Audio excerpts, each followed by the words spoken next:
دعا دے سکتی ہیں تو یا تو صرف ماں یا ایک بہن۔ تمہاری مجبوری یہ ہے کہ تم اس کی ماں بھی تھیں بہن بھی، اس لیے جب تم نے اسے قبول کیا میں نے تمہارے جذبوں پر جبراً اپنا حکم نہیں لگایا، مگر عمرانہ یہ سچ ہے کہ منشیات جیسی لت میں گرفتار ہو کر کامران عزت نفس سچائی عہدے پیمان کے معنی بھول چکا ہے۔ اب بھی اس کا تعلق بدنام اور وہ ناکارہ لوگوں سے ہے۔ وہ اب بھی مارفیا کے انجیکشن لیتا ہے اور آپ اتنا کچھ جانتے ہیں، برداشت کرتے ہیں، پھر بھی آپ نے اسے اپنے دفتر میں رکھ لیا، اس سے کوئی باز پرس نہیں رکھی۔ حیرت سے کہتی عمرانہ صوفے پہ ڈھہ گئیں تو ولی امام ان کے گرد اعتماد یقین کی طرح چھا گئے، کہنے لگے وہ مجھے صرف تمہاری نسبت عزیز ہے۔ عمرانہ یقین کرو میں نے زندگی میں اگر کسی کی طلب رکھی، کسی چہرے کی پرستش کی تو وہ صرف تم تھیں۔ میں اول دن سے تمہارا تھا، اس لمحے کے بعد بھی جب تم نے محض کامران کے مستقبل کے لیے میرا پرپوزل رد کیا تھا میں تمہارا ہی تھا۔ عمرانہ شازیہ سے شادی تو محض امی جان کی خواہش کے پورا کرنے کے لیے کی تھی، مگر آئری قسمت شازیہ میری سنگت میں زیادہ دیر چل نہ سکی۔ میں اندر سے صحرا تھا، اس حادثے کے بعد باہر تک خزاں رسیدہ درخت ہو گیا۔ اگر ہاشم میری زندگی میں نہ ہوتا تو میں بھی تمام حسرتیں دل میں لیے خاک ہو چکا ہوتا۔ تم سمجھ رہی ہو نا عمرانہ میری بات؟ عمرانہ ولی نے اسبات میں سر ہلا کر ولی امام کو عقیدت سے دیکھا اور آگے بڑھ گئیں۔ زندگی کے دن گزر رہے تھے کہ یخلق بزنس میں کچھ نقصان ہو گیا تو ولی امام کا تمام اطمینان توجہ صرف بزنس کے لیے وقف ہو گیا۔ جنید جواد ہاشم کے ساتھ مگن تھے، مگر ولی امام جو آج کل کسی طرف دیکھنے کی فرصت نہیں تھی۔ پھر 2-4 بار ایسا ہوا کہ انتہائی اہم کام کرتے ہوئے انہوں نے جنید جواد کو جھڑک دیا تو عمرانہ کو دکھ سا ہونے لگا۔ بچے تو نہ سمجھ تھے، وہ پاپا کی جھڑکیں بھولے پھر سے ان کے گرد ہوتے، مگر عمرانہ کو ولی امام کا رویہ بدگماں کرتا چلا جاتا اور دیکھتی کہ جنید جواد کو تو ولی امام جھڑک دیتے ہیں، ان کی ضد پر بعض اوقات ایک دو ہاتھ بھی لگا دیتے ہیں، مگر ہاشم ولی کسی بھی وقت کوئی بھی فرمائش کرتا ولی امام فوراً اس کی خواہش پوری کرتے۔ وہ کہتا تو اپنے سب کام چھوڑ کر اس سے کھیلنے لگتے۔ جواد جنید بھی اس کھیل میں شریک ہو جاتے، مگر ایسا ہر لمحے وہ زبردستی دونوں بچوں کو بے مصروف پڑھنے بٹھا دیتی۔ ایک بال کے آیا دل میں، دل کا آئینہ ہی دھندلانے لگا، دل کے آئینے پر خراشیں پڑ گئیں تو مستقبل کی اصل صورت ڈراؤنے خواب کی طرح نظر آنے لگی۔ وہ دھیرے دھیرے کھنچتی چلی گئیں ولی امام سے، اور پھر ایک بار کامران سے انہوں نے اپنے خدشے کا اظہار کیا۔ وہ اپنی فطرت کی بدولت اس نے ایسی دل دہلانے والی داستانیں سنا ڈالیں کہ عمرانہ ولی کا دل لرز اٹھا۔ یکدم سے ہی انہیں جواد جنید کا مستقبل شدید خطرے میں دکھائی دینے لگا۔ ولی امام نے ان کے بدلتے تیور دیکھے تو حیرت سے سبب پوچھا۔ انہوں نے کتنی ہی دیر بعد انہیں خدشے اپنی بدگمانی ان کے سامنے کہہ دی۔ انہوں نے سنا تو ہنس پڑے، کہنے لگے کامران کو تو تم جانتی ہو نا، پھر اس کی باتوں میں کیوں آ جاتی ہو؟ مگر اس کی باتیں اتنی غلط بھی نہیں، آپ کا اپنا رویہ ان خیالات کو تقویت دیتا ہے۔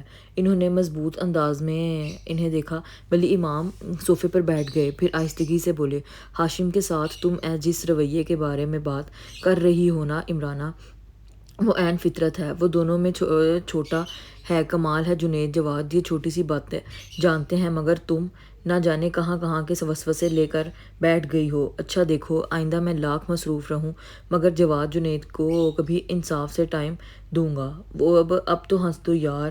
انہوں نے دنیا جہاں کی شوخی بھر کر عمرانہ ولی کو دیکھا تو وہ فی الحال تو وہ مسکرا دی، مگر کامران کی بتائی ہوئی بات کی تمام پراپرٹیز بزنس ہاشم ولی کے نام ہے پریشان کر گئی، مگر ان کے ہونٹوں پر یہ خدشہ ابھر کر شکوہ یا سوال بن پایا۔ انہیں یہ بات معیوب لگی کہ وہ شوہر کے سامنے اس کی بات کا ذکر چھیڑیں، سو وہ چپ ہی رہیں۔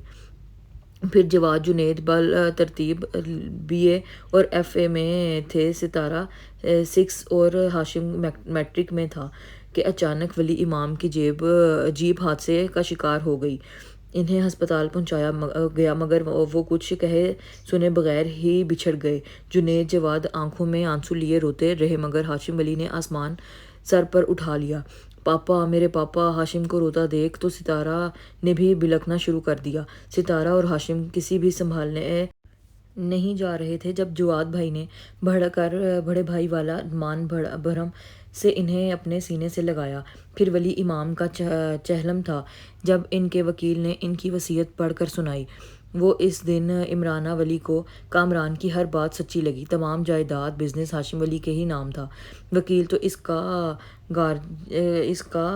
گارجین مقرر کر گیا تھا مگر وصیت سنی تو عمرانہ کو احتجاجی انداز میں دیکھا اور کہا، تمہاری بے عزتی کرنے کے باوجود میں آج بھی تمہارا ہمدرد ہوں آپا۔ دیکھا میرا ایک ایک خدشہ درست نکل رہا ہے۔ اب تم دیکھنا یہ وکیل تمہیں اور تمہارے بچوں کو کیسے دھکے دے کر اس گھر سے نکالتا ہے۔ بھلا اسے یا اس ولی امام کی اولاد کو تم سے کیا ہمدردی ہو سکتی ہے؟ کامران کی بات سن کر امید و بہم سے انہوں نے اسے دیکھا تو وہ ہنسنے لگا۔ تم اپنے اس خوابوں کے محل سے نکلو آپا، یہ زمانہ اپنے حق چھیننے کا زمانہ ہے۔ اس ولی امام کو تم سے اگر محبت یا ہمدردی ہوتی تو وصیت میں وہ تمہارا مستقبل بھی محفوظ رکھنے کی کوشش کرتا مگر دیکھ لو اتنے برس بعد بھی کیا نتیجہ نکلا۔ اسے تو صرف اس گھر اور اپنے بچوں کے لیے ایک پارٹ ٹائم آیا کی ضرورت تھی سو وہ تم نے پوری کی۔ آگے تم در کی ٹھوکریں کھاؤ یا فاقے کرو، اس کو کیا مطلب؟ تم بکتے ہو کامران! انہوں نے چیختے ہوئے کتنی دیر بعد کامران کی ہر بات جھٹلانے کی کوشش کی مگر انہیں اپنا لہجہ خود اتنا اجنبی، اتنا کمزور لگا کہ وہ مزید ایک لفظ نہ کہہ سکیں۔ جواد نے انہیں سے خدشہ سنا تو کہا، آپ بھی کن کی باتوں میں آتی ہیں ممی؟ ماموں جی تو بس مارفیا کے انجیکشن اور خوابوں کی جنت کے علاوہ کچھ دکھائی نہیں دیتا۔ انکل حفیظ الرحمان سے بات ہوئی تھی، انہوں نے ہی مجھے بتایا کہ وہ وصیت بہت پرانی ہے، شاید آپ سے پہلے کی۔ پھر جب ہم یہاں آئے تو پاپا نے نئی وصیت کی ضرورت محسوس کی۔ کچھ عرصے پہلے انہوں نے تمام کاغذات پھر سے تیار بھی کروائے تھے مگر پاپا بزنس کی مصروفیتوں میں کچھ اس طرح الجھے تھے کہ ان کاغذات پر دستخط نہیں کر سکے۔ یہ دیکھیے میں انکل سے نئی وصیت لے آیا ہوں، پھر پڑھ لیجئے۔ اس میں پاپا نے ہر بچے کا خیال رکھا ہے، آپ کو سب بچوں کا گارجین بنایا ہے مگر جواد یہ ہمارے اب کس کام کی ہے؟ کسی کام کی نہیں مگر ممی آپ کے خدشے اور شکوے کا جواب تو ہے نا۔ یہ پاپا نے جانتے بوجھتے جس طرح ہمیں محبت دی، سینے سے لگایا، ممی اس کی مثال کہیں ملتی ہے؟ یقین کریں پاپا ہی میرا آئیڈیل تھے ممی، اب جب کہ وہ ہم میں نہیں تو اس گھر کو پوری ذمہ داری سے چلانا میرا فرض اولین ہے۔ مجھے اس خار زار راہ کے لیے آپ کی دعاؤں، ممتا اور تجربے کی ضرورت ہوگی۔ آپ میرا ساتھ دیں گی نا؟ کہیں ممی آپ میرے ساتھ ہیں۔ ممی نے اپنے 20 سالہ باعزم بیٹے کو دیکھا، دل چاہا اس کی ایک ایک بات پر ایمان لے آئیں لیکن کامران نے کچھ اس طرح ان کی سوچوں کا احاطہ کر لیا تھا کہ وہ خود سے کوئی فیصلہ نہ کر سکیں اور اپنے خدشات کے تحت بدگمانیوں کے رستوں پر چلتی چلی گئیں۔ ہاشم، جواد، جنید اور ستارہ کی محبتوں میں پروان چڑھتا رہا۔ ممی کی محبت سرد مہری کے ملے جلے امتزاج کے ساتھ اس کا حاصل رہی اور وہ اس محبت سے اپنی زندگی سنوارتا رہا یہاں تک کہ اس کے رنگوں نے ایک راہ اپنا لی۔ وہ جو تصویر بناتا شاہکار میں ڈھل جاتی اور یار دوست کہتے، اتنی شدید محبت تیرے ہمراہ ہے اور پھر بھی تو پیاسا کیوں ہے؟ وہ سنتا خاموش رہتا بالکل آج کی طرح۔ کس قدر عجیب سا دکھ رچ گیا تھا اس میں، منہ سے کچھ نہیں کہتا مگر یہ دکھ اس کے ہر مسام سے آنسوؤں کی طرح بہتا تھا۔ ممی نے آنکھیں کھولیں تو وہ خود سے بہت زیادہ شکوہ کناں تھیں مگر اس سے پہلے کہ وہ اپنا خلاف کوئی محاذ بن لیتیں ستارہ نے آ کر ان کے گلے میں باہیں حائل کر دیں۔ واؤ ممی اتنی خوبصورت رہی آج کی پارٹی، کیا بتاؤں؟ پتہ ہے نجمہ اتنی کیوٹ لگ رہی تھی کہ نظر نہیں ٹھہر رہی تھی۔ ممی بہت ہینڈسم شریک سفر ملا ہے اسے، بالکل چاند سورج کی جوڑی ہے۔ ممی کتنی دیر تک ساکت نظروں سے اسے دیکھتی رہیں، پھر کافی دیر بعد اٹھیں تو انہیں محسوس ہوا جیسے ان کے قدم اور زندگی پہلے سے زیادہ بوجھل ہے، اور پھر وہ تھیں وہیں، ان کا کمرہ، اور شام ان کے پلو سے بندھی ان کے ہمراہ سسکتی رہی۔ دوسری صبح بہت خوشگوار تھی۔ سمرا کو یوں ہی لگ رہا تھا جیسے آج کا دن اسے خصوصی طور پر مسکراتا ہوا ملنے آیا ہو۔ وہ بیڈ پر اٹھ کر بیٹھ گئی تو سامنے ہی لگی تصویر نے یکدم سے پھر سے اس کی توجہ سمیٹ لی۔ اس ایگزیبیشن کے ایک ایک لمحے کی روداد پھر سے حافظے میں گھوم گئی۔ کل وہ کمرے میں آ کر کتنا ہنسی تھی تصویر ہاشم ولی پر۔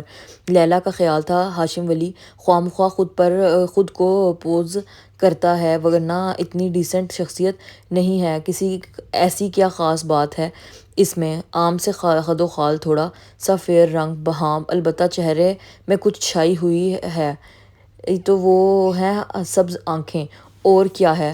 ہاں، کچھ مسرور کا ہنر ضرور ہے۔ یقین کرو سمرا ڈیئر، ہاشم ولی میں اگر کوئی چارم ہے تو وہ اس کی شخصیت کا یہی پہلو ہے، وہ چھپ کر پر اسرار رہنا بھی چاہتا ہے اور دل کا حال چہرے پر چھایاں بھی کیے رکھتا ہے۔ کیا مطلب لیلا ڈیئر؟ اس نے آنکھیں ٹپٹپائیں اور لیلا نے جواباً آنکھیں بند کر کے کہا، مطلب یہی کہ اس کا ہیڈک محبت ہے۔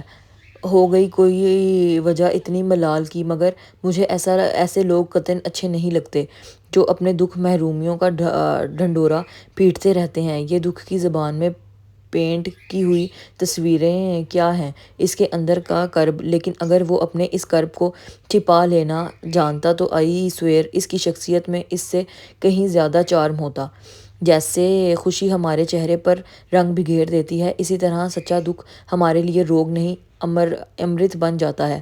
ہمارے اندر وہ دریچے بند دروازے بھی کھول دیتا ہے جو ہم بند کیے بیٹھے ہوتے ہیں۔ در حقیقت ہم انسانوں میں اوپری طور پر پرتیں ہوئی ہیں، نہ بالکل اسی طرح ہمارے اندر بھی ہزاروں پرتیں ہیں۔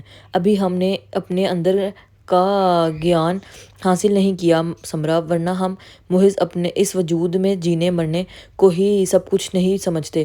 وجود کیا ہے؟ ایک دیوار۔ بات تو تب ہے کہ ہم اس دیوار کے اس طرف کا کھوج بھی لگائیں اور ہماری سانسیں بھی نہ پھولی ہوں، وہ ماتھے پر دکھ کی کوئی لکیر بھی نہ ہو۔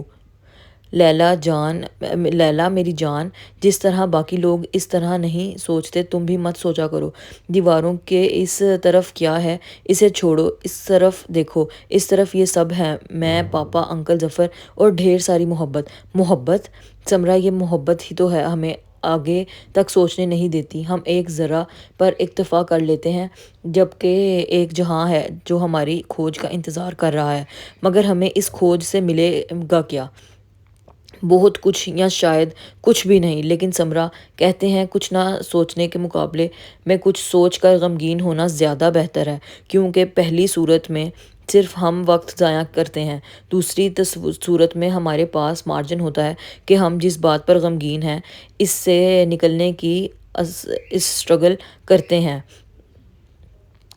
ہوں گے۔ مگر بات تو ہاشم ولی تھی، مگر لیلا ظفر اور تم جانے کہاں نکل گئی، کہاں لے گئی؟ سیدھی سی بیان کر دی، ہاشم ولی بھی تو انسان ہے نا، اس لیے اس طرح کی ڈسکس کر لیا۔ اس کی پرابلم بھی یہی ہے دراصل۔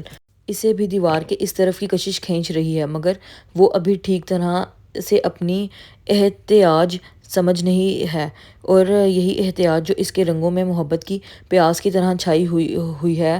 جس دن وہ یہ سمجھ گیا، اس کی تصویر میں پر شکوہ ختم ہو جائے گا، اور اس کا دکھ اس کی پیشانی کے وجود کے گرد ہالے کی طرح چمکنے لگے گا۔ سمجھی کچھ میری ناسمجھ بہن؟ اور وہ پوری طور پر سمجھی تو نہیں، مگر اسبات میں سر ضرور ہلا بیٹھی، اور اس وقت بیٹھی وہ پھر سے تمام باتوں کو دہرا رہی تھی کہ سبق کی طرح اسے لیلا بے طرح یاد آ رہی تھی۔ جانے کیوں اس نے وال کلاک کی طرف دیکھا۔ صبح کے 8 بج رہے تھے، پاپا تو دفتر چلے گئے ہوں گے۔ وہ سوچتی ہوئی اٹھی، باتھ لے کر باہر نکلی تو بیڈ پر لیلا کو دراز پایا۔ خیریت؟ وہ بالوں کو تولیے سے خشک کرتی آگے بڑھی، ہولے سے اس کا رخسار تھپتھپایا تو تیزی سے واپس ہاتھ کھینچ لیا۔ لیلا، تمہیں ٹمپریچر ہو رہا ہے، کل تو تم اچھی بھلی تھی۔ وہ اسے ہلانے لگی تو اس نے باقاعدہ آنکھیں کھولیں، پھر ذرا مسکرائی۔ آج ایک اور انجوائمنٹ کا چکر ہے یار۔ انجوائمنٹ؟ تمہارا دماغ ٹھیک ہے؟ کتنا تیز بخار ہو رہا ہے تمہیں؟